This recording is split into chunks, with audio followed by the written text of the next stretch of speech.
is going on, everyone? Welcome back to the Each Adventure channel. My name is Josh, and today we are out riding in the Lytle Creek area of Southern California. So this is basically gateway to the San Bernardino National Forest. A really cool place to ride. There's tons and tons of trails over here. Most of them you do need a plated bike, but that's why we ride dual sports, right? That is why we ride the dual sport. I'm out riding the TT250 today, and since I made a 5 things that I hate about the CRF 250L video, I figured that I might as well do the same thing for the TT250. Now, I've put off making this video for a while because it's really hard for me to criticize this bike when it only costs less than half of what my CRF 250L costs. So it makes it very difficult to criticize. I could just criticize the pieces on the bike that are, you know, not up to Japanese quality and call it a day. But that really wouldn't be too much fun, because those, to me, are Captain Obvious type of criticisms. So I took a while to kind of think of things that I really didn't like about the bike in terms of the bike's design, or things that I just wish had been improved either by CSC or by Zongshen. And I didn't want to do some of the other obvious stuff that I included on the CRF 250L, like the gearing and the tires, because again, that's some of the kind of Captain Obvious type stuff. So this road is super smooth. It's like scarily smooth. If that's even a thing. Alright, so here goes. My 5 things that I hate about the CSC TT250. So number 1, the front brake line routing. Let me pull over here for a second so I can show you guys what I'm talking about. So, the front brake caliper, I'm going to drop this bike right on the ground. So here's the front brake caliper, and here's the brake line. This to me is just awkward. Typically on most other bikes you'll see this piece come out the back and then up the back side of the fork. But for whatever reason, this one comes out the side and then routes underneath here. Some of the early ones, this was actually routed in front of the axle nut here. To me, that's just seems like a bad idea, because that's one rock hit away from a busted brake line. So I pushed it back and was able to get it at least kind of out of the way, but you know, the wrong hit by something's really gonna screw that up. So that is the number 1 thing that I don't care for on this bike. Continuing right along, number 2, finding neutral. Finding neutral on this engine is incredibly hard. Now, if the bike is cold, it will shift into neutral with no problem. But when the bike's warmed up, trying to find neutral, I just made a liar out of me right now. Right into neutral. So typically it's, there we go. So it's hard, can't get it up. Shifts the second. Try to shift down. See, and then it was in gear, so it stalled. So finding neutral is a little bit difficult. It has gotten better, both as the mileage has increased on this bike and as I've changed the oil. Finding neutral has gotten easier, and like I said, from a cold engine it has no problem at all. But from a warm engine, it's definitely difficult to find neutral on this bike. Oh, this is a little steep. Not too bad though. I'm being really careful because the rear tires are very worn out now, and the front's never had a lot of grip to begin with, so I'm kind of taking it easy because I'm out here by myself today. These tires just don't grip very well on this loose kind of top sand. Let's get up somewhere a little bit more and we'll start talking a little bit more about things that I don't like. There's a spectacular view. It's not clear today, but it's relatively clear. Whoa! Whoa! Man, it's beautiful up here. Whoa! It's a lot steeper than I remember. I haven't been up here in a while. Whoa! Trying to try out some of those ever-riding freaking gym tips. Just realized I've been sitting down the whole time. Alright, let's check out this view. Oh yeah. Yeah, there we go. Amazing. So this whole area right here is considered the Inland Empire. So we are inland of LA and the LA Valley, inland of Orange County, and then you got this beautiful San Bernardino National Forest over here to the left. And that's actually the city of San Bernardino down there. Alright, moving on. So the third thing that I hate about this bike is the chain. Now this bike uses a 428 style chain. But really, for the size and the weight of this bike, it really needs a 520. Obviously, there's some benefits to having the 428. One is a reduced weight. Two is they're typically cheaper. And I haven't had a problem with the chain, but you know, when I look at my CRF 250L or even my TTR 230, which has a slightly smaller engine than this, those both have 520 chains. Typically the 520 chains are a little bit stronger and have a better life, and you can find O-ring and X-ring chains for them a little bit more easily. This one is just a plain chain, so no O-rings or anything like that. But the best part about it is it only cost me 15 bucks, and it's been going strong for about 3,000 miles. But, you know, if it were me and there was some possible upgrades or things they could improve on this bike, I think a 520 chain would just give people a peace of mind. Something a little bit better, something a little bit stronger. You know, like I said, the bike isn't particularly lightweight. It weighs about 300 pounds, so it's somewhere between 15 and 20 pounds shy of the CRF 250L. You know, the 428 just seems a little small, that's all. But like I said, it hasn't given me a problem. Dang, this is so smooth. It's like riding on the road. That's a weird turn.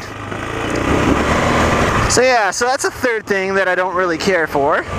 Number 4 goes back to the brakes again. It's actually the rear brake lever. The rear brake and the rear brake lever. So the lever itself actually sticks down underneath the bike. It just looks like it's begging to be just slammed into something to brake. I fortunately haven't had any issues with it, and I ride this bike pretty hard. Oh, jeez.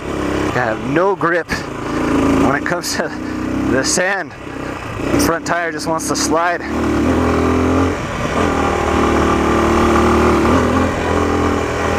I'm gonna pull over up here and I'll show you guys what I mean. And then kind of in conjunction with that is the way the rear brake line is routed.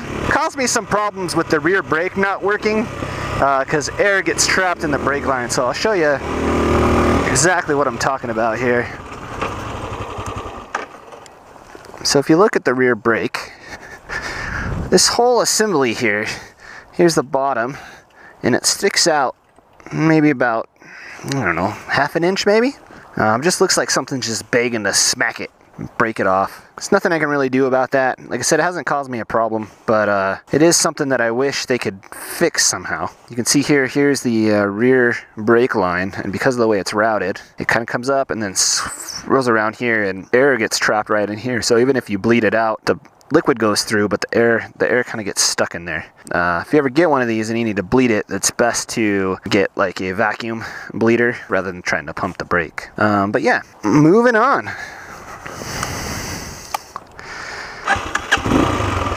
So there we go again. Trying to find neutral. There we go. There we go. All right.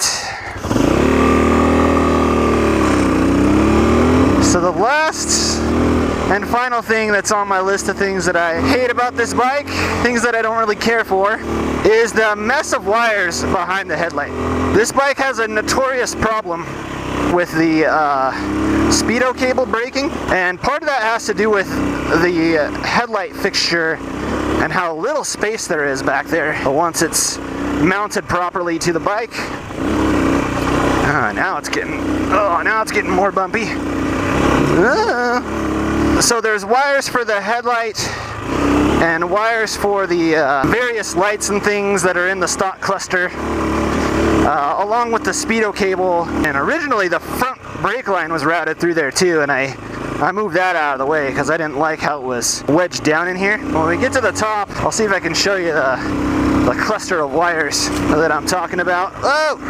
But I made the problem worse when I upgraded the headlight to the LED light, because normally there's like a rubber boot thing. I don't know if I'm using the right terms at all, but there's like a rubber boot that kind of seals and insulates the headlight to, I'm assuming, protect it from weather and all that kind of stuff. That does not fit when you upgrade the light to an LED light, because it needs a place for the fan or the heat sink depending on what type of light you get. But either way, no matter which one you get, it wouldn't fit. So that wire and all the other wires are kind of routed through the little boot. It makes for a fun time trying to figure out Oh, it is a lot cooler up here. I can't see anything. It makes for a good time trying to figure out how to get stuff in there. I thought I had it pretty good. And I think when CSC had my bike, they checked something out in there and kind of zip tied it off to the side. But I don't like the location they put it in, because now that cable runs and rubs. You know what? I should have rode this in the other direction. That would have been the smart thing to do. Stop right up here.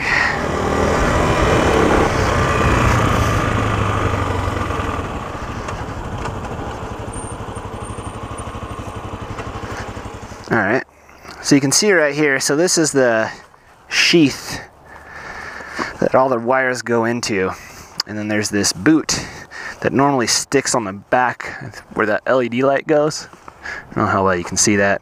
But that's supposed to go there and keep things nice and tidy. So that is all the wires and stuff back there. And it gets worse if you can see it on this side. Yeah, you can't really tell, but yeah, there's all the wires and stuff. Maybe it's not zip tied. I don't know. It's not in a good spot though. But yeah, there's not a lot of place for the wires, so it's hard to figure out what to do with them. All right. Come on. Neutral. All right, or not. Like I said, finding neutral. You know, like I said, it'd be very easy for me to criticize a lot of the cheap components of the bike. But like I said, you know, I didn't want to do that. I wanted to focus on things I thought that maybe could have been designed better, or, you know, that could have been maybe fixed by CSC. You know, things like that, because for the bike being so cheap, I went in very, very skeptical. And I've turned out to be pleasantly surprised at the bike's capabilities. I mean, it does have a few shortcomings and a few issues that I'm not so fond of, but for the most part, I mean, it's been a great motorcycle. So, and if you're curious of what those issues that I'm referring to are, there will be another video, hopefully relatively soon.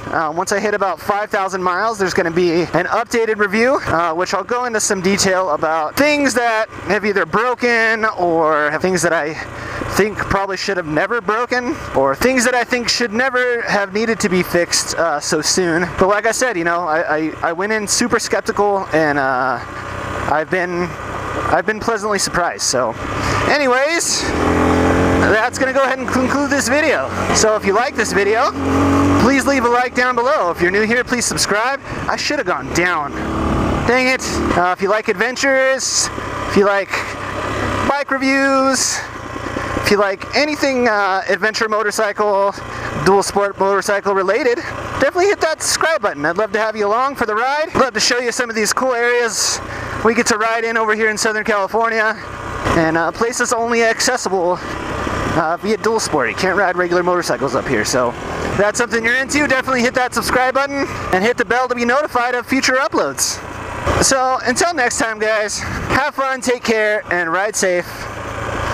And I'll see you guys in the next video. Until then, make sure you get out there and have adventures of your own, and I'll see you guys next time. Later.